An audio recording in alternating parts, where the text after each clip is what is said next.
Sinalaki ng Bureau of Immigration, Philippine National Police Anti-Kidnapping Group at Presidential Anti-Organized Crime Commission o PAOK ang isang compound sa Barangay Pampang nitong gabi ng Pebrero 18.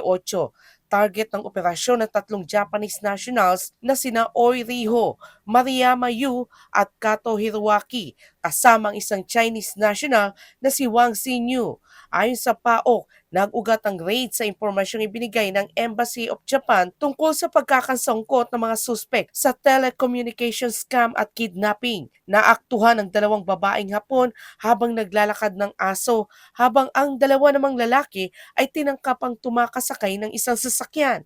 Nang sitahin, walang naipakitang pasaporte o valid documents ang mga dayuhan. Sa isinagawang custodial investigation na dinaluhan ng Embassy of Japan, itinanggi ng mga suspek ang kidnapping o extortion pero inamin ang operasyon ng kanilang online gaming at telecommunication scam hub sa Angeles City. Lumabas din sa intelligence report na si Wang Xinyu ang tumatayong leader sa logistic at training ng mga tauhan para sa scam operations. Ayon sa BI, nahaharap ang apat sa mga reklamong overstaying, pagiging undocumented, pagiging undesirable aliens, at harboring of undocumented aliens. Tiniyak din ng mga otoridad na naipaalam sa mga dayuhan ng kanilang mga karapatan sa paraang madali nilang naiintindihan.